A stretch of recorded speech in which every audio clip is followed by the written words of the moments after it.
The broadcast is now starting. All attendees are in listen-only mode. Hello, and welcome everyone to today's webinar entitled Unpacking Trust. I'm Jaren Hart, Director of Marketing at Denison Consulting, and before I turn things over to Bryan Adkins, the moderator of today's session, I just wanted to give a quick overview of the format we'll be using. We will be hearing from two presenters, and after the first presentation, we'll take about 5 minutes to answer any questions that may have been submitted by the audience. So we encourage you to go ahead and submit questions live as we're talking. After the second presentation, we'll spend the remainder of our time, about 10 to 15 minutes, answering any additional questions that come in. We'll do our best to get through as many questions as possible in the time allotted, and we'll try to follow up with you afterwards if we don't get to your question. So please go ahead and use that questions box in the GoToWebinar widget to submit your questions. Finally, we will make the slide deck and the recording of today's webinar available on our website. So at this point, it's my pleasure to introduce Bryan Adkins, CEO of Denison Consulting, who will moderate today's session and who will introduce today's topic and presenters. Bryan? Excellent. Thank you, Jaren, and I'd like to introduce a couple of folks who are joining us today. So Ia Ko, a research consultant at Denison, is going to be sharing a little bit about what we've learned at Denison relative to trust in organizational settings. And a good friend and colleague, Leb Tannenbaum, who's a senior consultant that has supported a number of projects with us at Denison through the years. They are going to be the two primary speakers. A couple of things I wanted to share with folks as we get started today. I know one of the things that's been in the news a lot lately has been Marissa Mayer, the CEO at Yahoo, and some of the efforts to sort of reduce or eliminate people being able to work from home. And I thought it might be relevant to talk about this one for just a second. What Marissa said is that Yahoo needed a change and that they don't feel like they can fix what they believe to be a broken culture with people who are not in the office. And of course that got a lot of press and a lot of reaction from folks.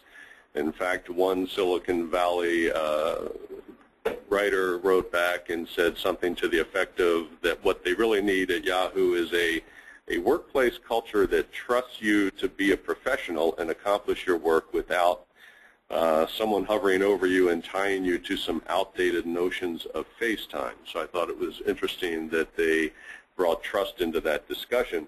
And one of the spokespeople at Yahoo actually replied to that and said, well, it's not about trusting people to work at home, it's about having a real trust in the infinite possibilities of what people can create together. So I thought it's been kind of fascinating to watch this one play out, and the whole notion of culture and trust has been kind of front and center in the Yahoo discussion. So, you know, we'll continue to watch that one and see how it plays out. Certainly the work that we do at Denison positions us in a place where the topics of trust come up, both in some explicit and implicit ways. Our model can address things or surface things around core values and often questions regarding behavior in organizations, inconsistent behavior in organizations that can often lead to the trust topic being introduced. We get information about capabilities and the extent to which we're developing capabilities, and that also can sometimes create trust issues about people's confidence in whether people can do the jobs they're being asked to do. Things like coordination and integration, where the topic of silos sometimes comes up, and can people be trusted to act on behalf of the whole organization? Are they looking out for themselves, their own teams? And here again, trust becomes an important topic here. So lots of situations where culture leads us to conversations about trust. And at this point, what I'd like to do is turn the presentation over to Ia Ko so she can talk a little bit more about some of what we've learned, and then later on we'll start talking about how do you apply some of what we've learned. All right. Thanks, Bryan. So now I'm going to spend a little bit of time and go over what organizational trust is and how it might be related to culture based on the research that we have done and also based on the research that others have done. And I believe that many of you are interested in trust, and that's probably why you're attending today's webinar. And you probably noticed that there is a lot out there that we can read about trust, that we can learn about trust. And yet, for many of us, trust still remains as fuzzy, soft, abstract, complicated, and perhaps a little touchy-feely topic. So I'm hoping to add a little bit of clarity today around what trust is and what makes up trust. And one exercise that we have done in the past is to ask people what trust means to them and what trust might look like at work. So I also want to encourage everyone who's attending today's webinar to take a moment to think about what trust means to you and what trust looks like in the organization that you're currently working. And this opens up a lot of very interesting conversations, and often we hear something like trust is everything, which highlights the importance of trust, but also the challenges that we encounter when talking about trust, when we're dealing with trust. And one response that I thought captures the meaning of trust really well was this one. So trust is believing the other person won't do any harm to me, because trust is belief that you can rely on or have confidence in someone or something beyond yourself. It is the willingness to be vulnerable to others' actions because you believe the other people will have good intent and they will be able to do something important to you, whether you're watching them or not. So when it comes to organizational trust, the core meaning of trust is very similar. It's still there. It's just that the trustee whom you trust becomes organization and coworkers. So to give you a definition of organizational culture, it is a belief that the organization and coworkers have positive intentions, employees' best interests are considered in the organization, and whether others can be relied upon. And I think this definition helps understand what trust means at organizations, but it also shows that organizational trust is indeed complicated. And to borrow a little bit researchy term here, organizational trust is multidimensional, multifaceted. So to fully understand what trust is, and most importantly, to understand why and where trust might be damaged in an organization, we think it's really critical to unpack trust components. So let's look at what makes up organizational trust. Here I'm going to present 6 core elements of trust, and we have identified these 6 dimensions based on the existing literature that we have reviewed as well as the research that we have done in the past few years. First is reliability. It is a sense of dependability and stability. So research shows that reliability is an extremely important component of trust. But knowing that you can rely on others isn't just enough to trust them if they lack competence. Competence is an essential component of trust. As you can imagine, it is extremely difficult to trust someone without knowing that there is the capability to do the job. Benevolence is another key element of trust. It captures trust in decision-making and intentions in the organization. So think about whether decisions are made with employees' best interest in mind and whether people in the organization have good motives and intentions. So now we have 3 elements covered so far. So when you put these 3 elements together, what it tells us is that to trust others in the organization, to trust the organization that you're working for, you need to know that you can rely on them, you need to know that there is a capability, and you need to know that they have good intentions. And on top of that, you also need to know that those good intentions are actually lived out. And that's why integrity becomes an important 4th dimension of trust. Integrity is about actions being consistent with your stated intentions and principles. It's about walking the talk. It's about practicing what you preach rather than talking the talk. And the final two dimensions of organizational trust have to do with communication and information sharing. Openness is about sharing important information, not keeping too many secrets within the organization. And honesty is about whether people can be trusted at their own words and with accuracy and truth. So not just about sharing information, not just about being open with information, but also actually sharing the truth, sharing the accurate information. So insights from all these 6 components make up overall organizational trust. And this is how we approach organizational trust when we work with our clients and many organizations.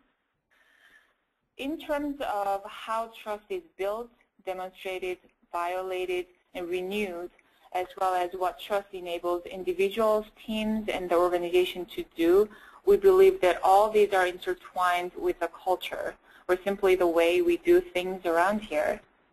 And many of you have probably seen the Denison organizational culture model. And for those who are not familiar with our model, it's the one bottom left with 4 beautiful colors. Our model illustrates 4 essential traits and 12 characteristics of a high-performance organizational culture. And to find out how culture and trust might be related, we spent some time in doing some analysis using a sample of over 57,000 employees from close to 150 organizations. And we found 3 key cultural elements that are strongly linked to trust. And one is empowerment. Trust is high when employees have the information they need and they are empowered and they are involved in business. Another is capability development. Trust is high when there are internal capability development opportunities. As I mentioned before, competence or capability is a critical element of trust. And finally, we saw a very strong linkage between agreement and trust, which makes sense given that agreement helps employees work together to reach consensus and find win-win solutions when there are conflicts. So empowerment, capability development, and agreement are all very important 3 cultural elements that we see being most strongly related to organizational culture, organizational trust. But we also see that other aspects of organizational culture being relevant and important to trust. And if you're interested, our current thinking on organizational trust and culture is very well captured, I think, in the latest Denison research notes. You can download this research note from our website. And that concludes the first part of this webinar. Bryan and Jaren, are there any questions that we received that we can cover? Yeah, thank you, Ia. There's already been several questions that are coming in, which is great. So we'll just get started. Linda is asking, does reliability regarding trust imply consistency over time? Yeah, absolutely. Yeah, reliability is about consistent over time. Definitely that's an important aspect of a trust. I think it captures time, but also different contexts. Although trust is a very context-heavy topic in a sense that you can trust someone in a certain setting, I think being able to show that you can be relied upon over time in different settings, that makes up a huge, that does a lot on trust. Great. Let's see here. Stanford has asked, can any of these 6 elements that make up trust act independent of each other, or are they codependent? That's an excellent question, and that's something that we're still learning more about, and I'm glad to share a little bit of what we learned recently. So they don't exist in silos. They're all very much related, to use your term, codependent. So for instance, a lot of times we are asked questions like, how is honesty different from integrity? And our response to that will be, they are related, they are highly related. You cannot have integrity without honesty. You need to be able to tell the truth, but also you need to be able to show your actions that are consistent with your stated intentions. Thanks, Ia. We'll take just a couple more questions.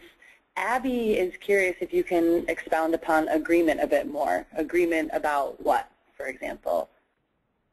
Sure, I'll jump in and help out with that one. So the agreement part of the Denison model, it shows up in our consistency trait. And really what we try to understand with agreement is the extent to which people can come together and resolve key important issues, problems that arise in an organization every day. And that means you have to be willing to hear other people's perspectives, put multiple perspectives on the table, not jump to easy solutions, but also not let the debate go on so long before people come to agreement that you can actually resolve issues and move forward. And so there's a heavy reliance, I think, on trusting the people around you, trusting the perspectives that they bring to the table so that you can surface those issues and then reach agreement and move forward. Thanks, Brian. Ia, we have a question from Bryn. Bryn asks, what about in a culture where innovation is important? Agreement and innovation are often at odds with each other. Groupthink isn't helpful in an innovation culture. Yeah, that is a really good question. And for those, I mean, I guess most of who are attending the webinar may be not aware of this, but I'm very, very interested in innovation as a research topic as well. And so, you know, reading more about innovation and how it might be related to culture and trust has been one of my main research activities recently. What I'm seeing from what I've read is that, yes, I agree with that agreement and innovation are often at odds. There has been recent research looking at how two different companies collaborating on an innovation project, too much trust, too high level of a trust between the two firms actually can be detrimental to innovation. But in terms of working within an organization, teams, individuals working together to innovate, being able to trust each other can help a lot in terms of implementing innovative ideas and turning creative ideas into action. So I think when you look at different levels of innovation, collaboration to innovate, trust and agreement can play different roles. It can help you, but if you have too much without not having any other elements, for instance, capability, then it can be detrimental. Thanks, Ia. I think we have time for probably one last question. Actually, this was a follow-up on Abby's questions that maybe, Brian, you can address. Abby wanted to also know a little bit more about capability development. Is this skill building or the extent to which the company provides training? Sure. Well, when we think about capability development at Denison, there certainly is a training component to that, but it's really much like trust. There's many dimensions to this. So it's, first of all, do we value and see the skills and capabilities of our people as an important asset resource for the organization? And if we do, then what are we doing to make sure that people are equipped to do their jobs today as well as meet the future needs of the organization? And that can involve training, that can involve coaching, mentoring programs, it can involve sponsoring people to join outside associations, external programs so that they're bringing external knowledge and expertise into the organization. So it's a bit more multifaceted than just training alone. Okay, great, Brian. Thank you. At this point, I think maybe we should move on to the second part of our presentation. There's several more questions still that we can try to address in the next portion of Q&A. Absolutely. And so, you know, at this point, what I'd like to do is introduce you to Leb Tannenbaum, our next presenter and speaker. I've known Leb for about 10 years, had the opportunity and pleasure to work with him on a variety of projects and in a variety of situations. I know that Leb has a lot of qualifications and experience that he brings to the table.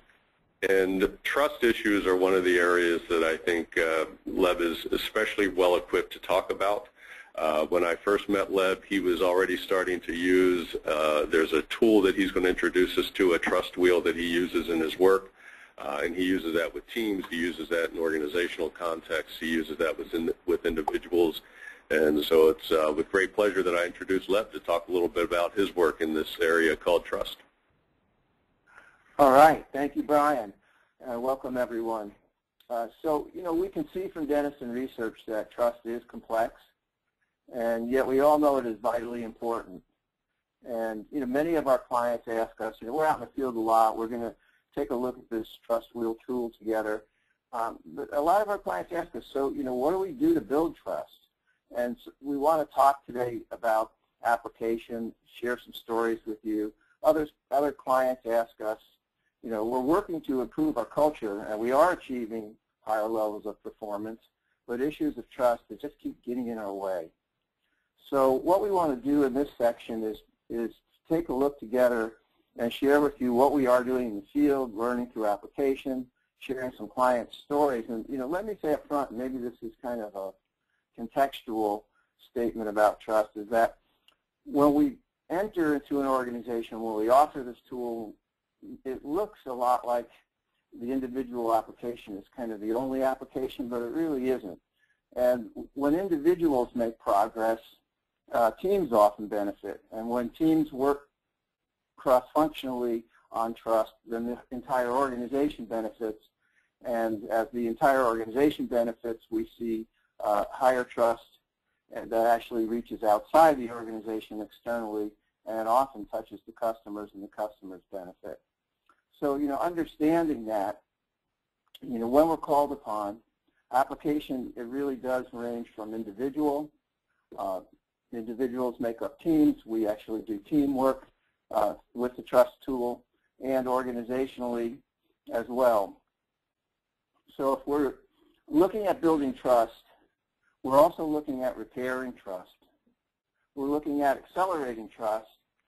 We're looking at accessing team trust, and oftentimes we're looking at self-reflection on trust as we use the trust wheel. So the trust wheel is a tool for assessment, but it's also a tool, and I think most importantly, it's a tool for dialogue. So a lot of what we do with people when we're using the tool is help them have a conversation that, quite frankly, is often awkward to have. Let's go to the next slide. So imagine you've been an active team member in your company, and that your company was acquired recently by a much larger company. You've been in a new company for 6 months, and you're still waiting for a meaningful assignment. You're frustrated. So the question is, who do you trust, and how do you take positive action? And we'll get back to this story in a bit, but it's actually a true story. And I have a question for you in this. Where in your organization has trust been an inhibitor? An inhibitor perhaps between individuals. Everybody knows these individuals are struggling with each other. It could be a trust issue between teams, and cross-functional results are inhibited, and organizationally. So where you work, as we walk through the trust wheels, we walk through the trust wheel, the use of the trust wheel in the application, it'd be really useful, I think, for you to consider, what's happening in my organization? Is there an individual where if I built trust, it would be a great improvement, it would be really helpful? Is there a known issue on a team that I'm on? Organizationally, if I was looking at trust, if I'm trying to measure trust, where could we benefit if we actually had a tool and a way to apply building trust? So, we all recognize that trust is vital. So now let's look at the trust wheel itself. In the unpacking process, what we'll notice is that there are 6 components here. They're not exactly the same as what Ia was sharing, but they're close enough, and they're certainly close in spirit.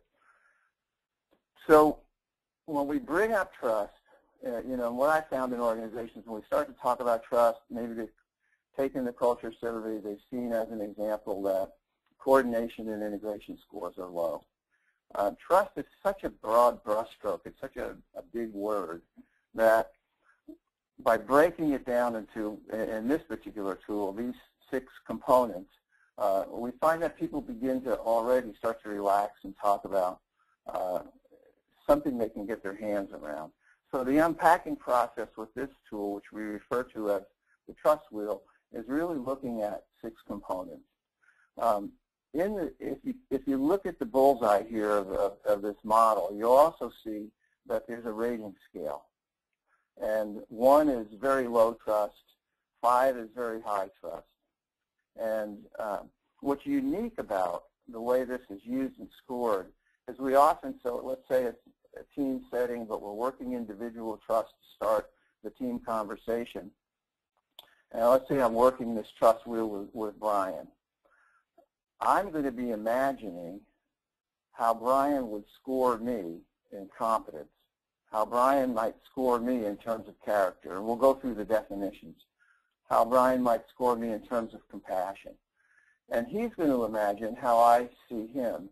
So really what we're doing is we're not rating in the way a lot of assessments are doing. This is a perception tool. And the dialogue is where a lot of the true value occurs. So knowing that, this is unique, knowing that there's a rating skill, let's take a look at the next slide and actually look at what is the foundation or the thinking behind this. And this was actually done, a lot of this work was done by a person named Stuart Emery, who's published a book called Success Built to Last. He does a lot of work in the trust area. We were fortunate enough to work together for a few years. And what we're looking at now is what Stuart refers to as the trust equation. And in this trust equation, and I often tripped up on this when I first looked at it, but what he's really saying is trust is a function of credibility and empathy over risk. So, I'll repeat that. Trust is a function of credibility and empathy over risk. So, as an example, I'm in a new location. I walk up to an employee, and I ask that local employee where's a good place to have lunch?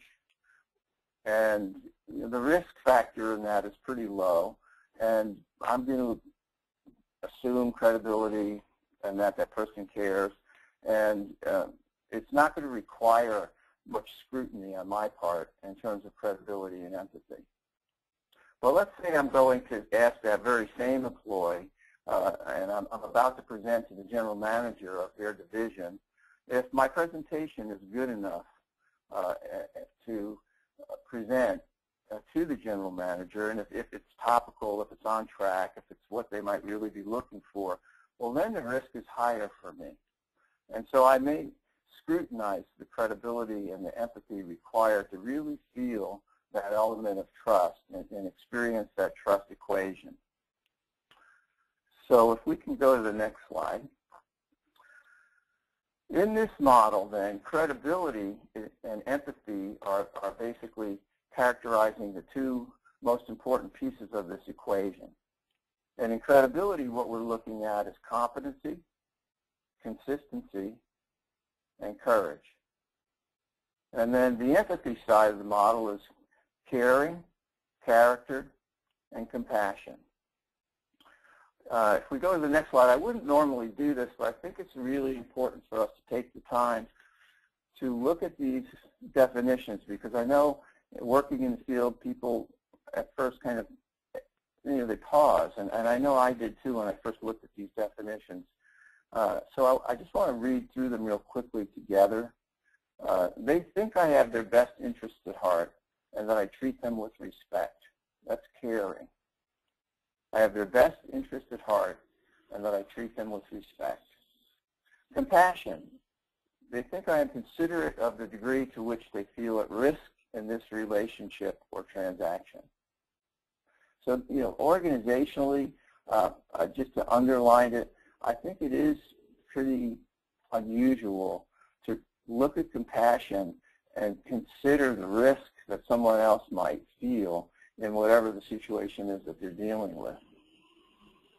Character, they think I have integrity, I live by my values, and I'm truthful with others and can keep a confidence.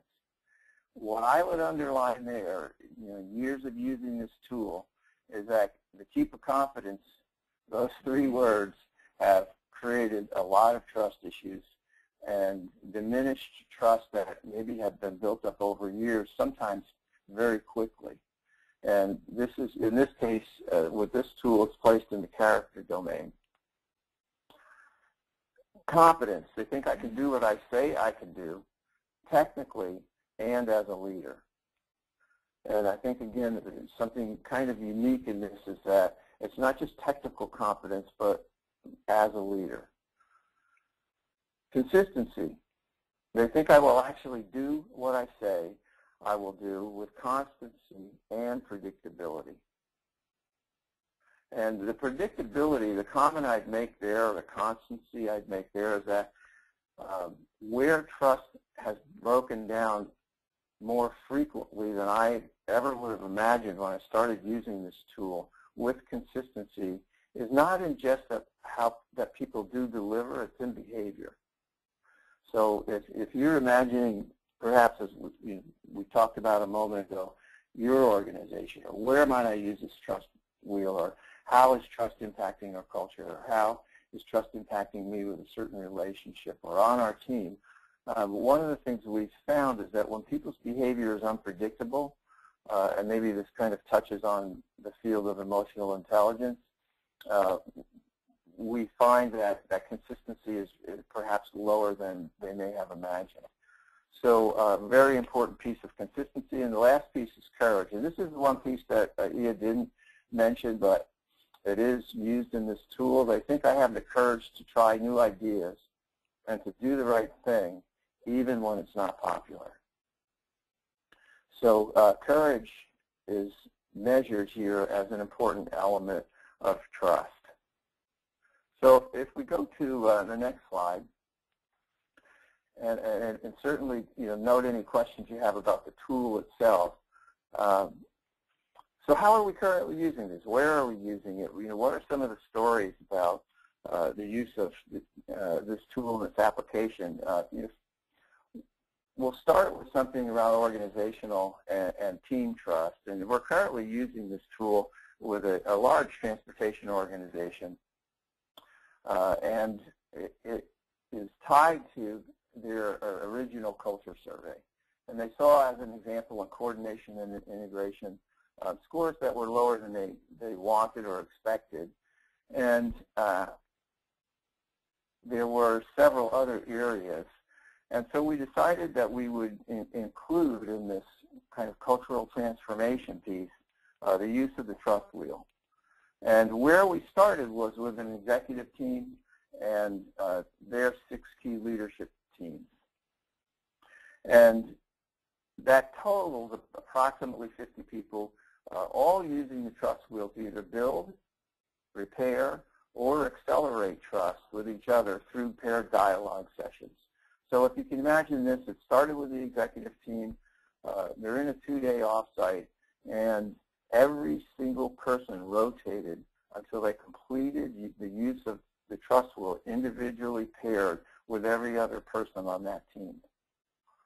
And there they are, they're imagining how that person will score them. They sit together, they compare the scoring, look at where scores are similar, talk about gaps where one person's perception was much different than the other. And what we're finding is that by having a process, by breaking this conversation into components, people actually have a productive dialogue that honestly I don't think is easy to have, or they may not have known how to have. And it comes pretty easily overall, and they definitely make progress.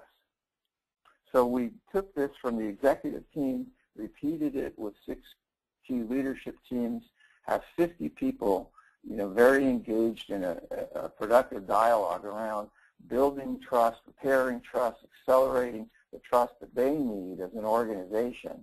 And so that's the organizational application, because from there, these 50 people are now taking this trust conversation, this trust tool out to others. And we see it as part of the cascading of a cultural effort of building an organization that has high trust. And we've already seen a pretty key result, so I wanted to just bring that up and bring it to your attention. So one breakthrough result. This organization has been around for a very long time. And for the first time in their decades-old history, and it's really a century-old history, they made a groundbreaking trust-based decision. And literally, it saved lives. It saved equipment. It saved potentially millions of dollars. And they're scrutinized in the press a lot. At this particular time, they got critical acclaim from the public and the press. So you're very excited about that, and it ties back to the potential for your organization and the use of a tool and really grabbing onto the impact of trust in organizations, teams, and for individuals. I'll give you a hint on this one. Think of Hurricane Sandy. Let's go into individual. So there are obviously with this tool is an individual use. In this case, we're looking at, we referenced it in this kind of imagined slide. What if you were a senior director or really at any level, you came into an organization, a large organization, through an acquisition, and you found yourself shelved or floundering in some way, and you weren't getting any meaningful assignments, you weren't really clear about your role or the direction of your career path within that organization. Quite frequently, people really don't know how to handle that or what to do. In this case, we had an individual who said, this isn't working for me. I want to be positive. I want to make a difference. I want to have an impact in this organization. And they asked for an opportunity to run the trust wheel, basically said, can we have a trust conversation together with the senior vice president in his area. And just to acknowledge it, yeah, it felt risky. Heart beating, everything that was reported about it was, yeah, this really did feel risky. But here were some of the results. They got through the process. They dialogued around the wheel. And they definitely learned a lot. They gained new insights. They gained new understanding. They had some conversations about caring. They had some conversations about competence. And, there were some fundamental assumptions that got cleared up by really adding some good data into a false assumption. It led to some new meaningful assignments for this individual. And those led to that within about a 9-month period, this person was promoted from senior director to a vice president. And kind of the icing on the cake in this story is that 3 months later, they have an internal business university at this organization. This person was named the dean of the executive college. And, I know this one intimately because I worked in that organization. And, what I say is, why we would refer to this as a breakthrough is because it wasn't going to just happen without some action. So, we kind of look at, well, breakthrough results are something that wasn't going to just happen on its own, and it wasn't going to happen on its own. And in this case, the result was pretty substantial. So I'll close with one other story and then kind of open this up for questions. But I was in a business meeting, a Vistage meeting actually, last Friday. And one of the people that we work with, so one of our clients, there's a process there where you kind of score your personal score for where you're at right today and your business score. And this person's business score was low. It was like a 3 out of a 10. So people asked and said, well, why? What's happening? And this was a business owner. He was upset because the key account executive in his organization had some type of issue that he didn't know about until the client called and said, I'm really ready to fire your client account manager and your organization.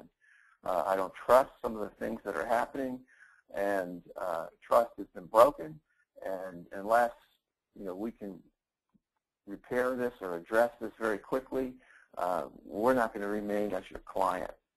And he was upset. He was beside himself. So after the meeting, I spent some time with him and shared the trust wheel with him. And what he did was he took the trust wheel and asked for a meeting with the client and did very similar to the individual trust piece we were just talking about. He walked through these 6 components and pinpointed where their issues were, how they could resolve them. And the good news is that while it wasn't comfortable, the client was retained and is going to continue, and some key breakthroughs occurred, some adjustments are made, and that particular trust is, I guess I'd put that in the rebuilding category. So before we turn to questions, I just say one other thing, is that trust often takes quite a while to build, but unfortunately it can take a moment to diminish. So paying attention to trust, managing trust is really a leader's responsibility, whether it be individually, whether it be what you tolerate within your team, and certainly organizationally. And our intent here is to share some application tool and some ways that we have found can make a difference with trust in your organization.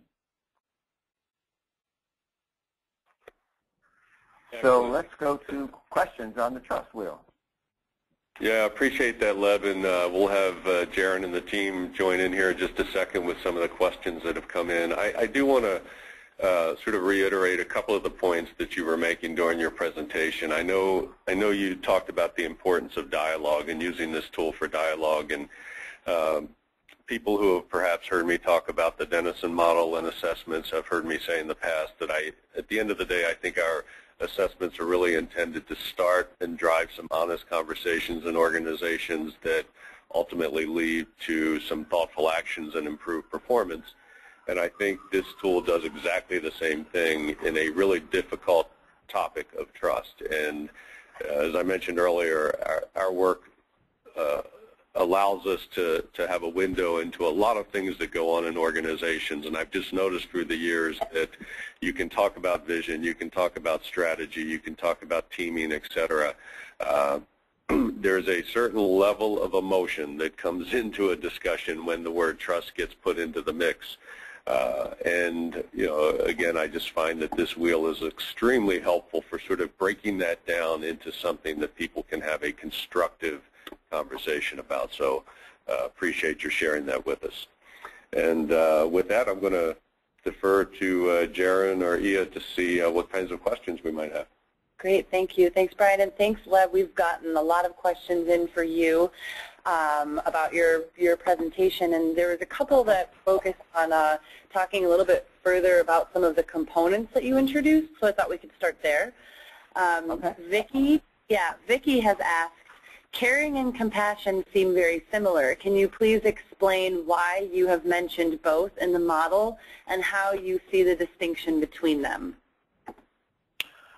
Yeah, thank you. Good question. They are similar. I think what I'd say is I stick to the definitions that are offered. I didn't author this tool, and if we go back to those definitions, caring, they think I have their best interest at heart, and that I treat them with respect. Whereas compassion, they think I am considerate of the degree to which they feel at risk in this relationship or transaction. So I think the distinction here, especially in a business setting around compassion, and what really surprised me and captured me is if you go to the equation where risk is on the the bottom of that equation, there is an element of compassion that, quite frankly, I didn't often think about around risk. And so when risk is high and you know that someone is considerate to the degree that you feel at risk in the relationship or the transaction, there's an expression of compassion and support that the authors distinguished from caring, which is more general, that they have the best interest at heart and treat them with respect. So I'd say the risk piece is probably the key in distinguishing caring from compassion in this model. Thanks, Leb. There's another question from Stanford that's that relates to what we were just talking about, and it's specifically about vulnerability. And he's asking, along with being courageous, one possibility has to be to become vulnerable. Is vulnerability a component with courage in your definition? Yeah, definitely. I mean, to approach, in this, use the example of this, approaching a senior vice president when someone feels they don't know what else to do to get engaged. There's an element of courage there, and really what we're finding is it does make it easier because it breaks it into components and it gives you a process, and you're comparing perception as opposed to this is absolutely how I rate you.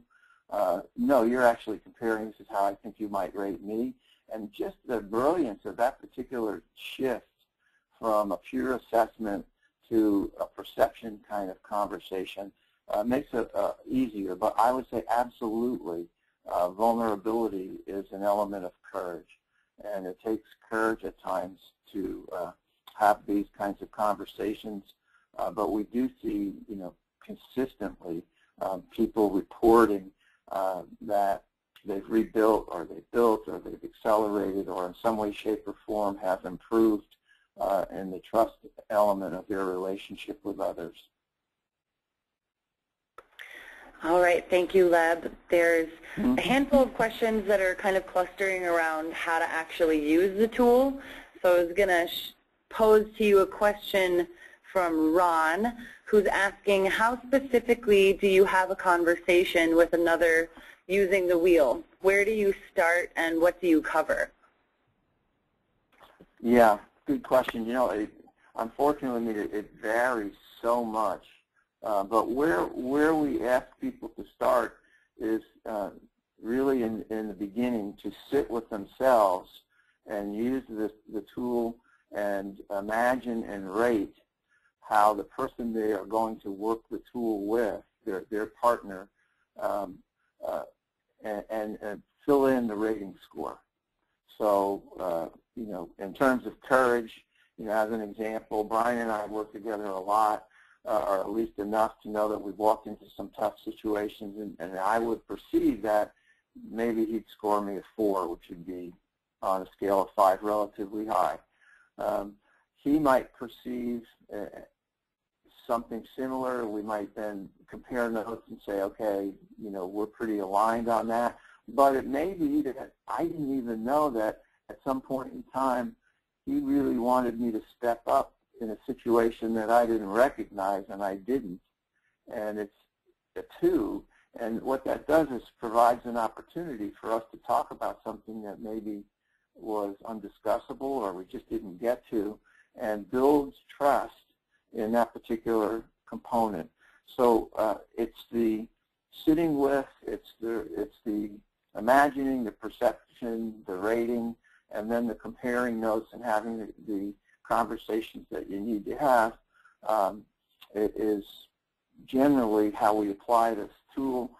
We often give people somewhere in the neighborhood of an hour together, and that hour might take them 30 or 40 minutes to go through the conversation and then debrief in some way or capture some of the learning and come back. And the other thing I'd say is in a team setting, we actually report back out to each other.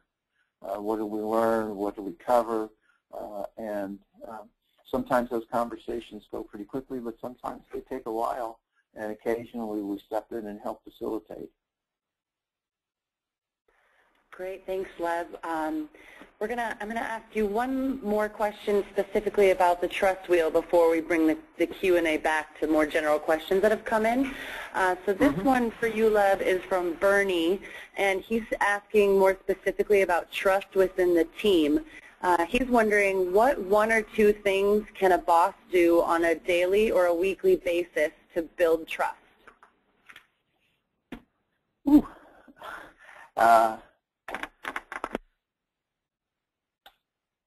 Well, certainly communicate, and communicate as openly and honestly as possible, which, to some degree at times may be a form of courage. It may be fitting with consistency.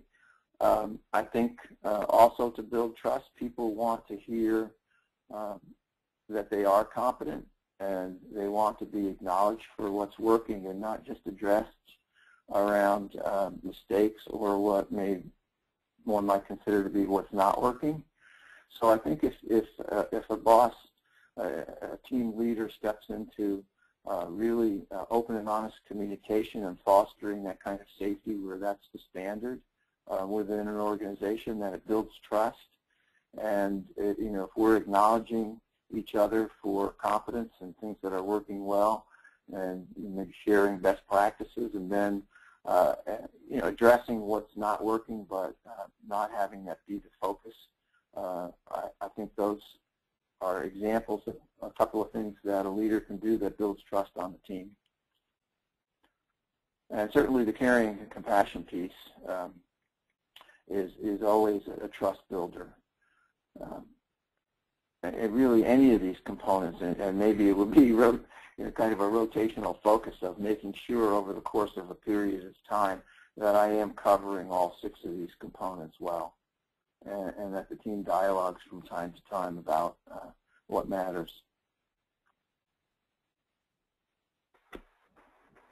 So Bryan, I also wanted to add a few more resources. It's not really necessarily based on what I've done with our clients, being a researcher back in the office, but we have kind of provided a summary of what organizations might be able to do to improve trust in our research notes.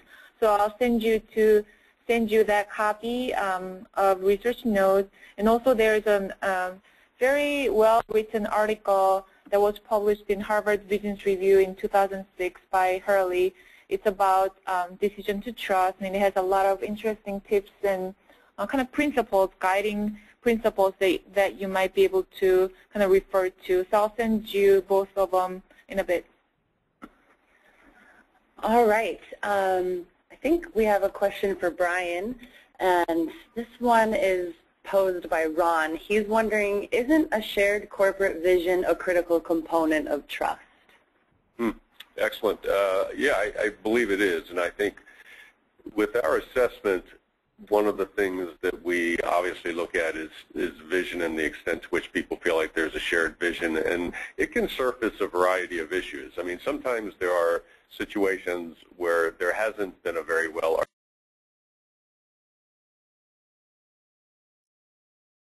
suspicion and perhaps lack of trust in the organization.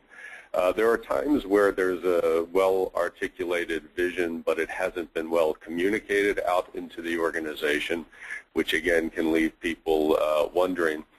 But there are also times where what we have found is that the vision has been articulated, described, and well communicated out in the organization, but people aren't necessarily bought into it or signed up or have faith and belief in it. And so that also, there's a trust component, not only in have I heard it, has it been well articulated, but to the extent to which I believe in it, and I am inspired by that, motivated by that.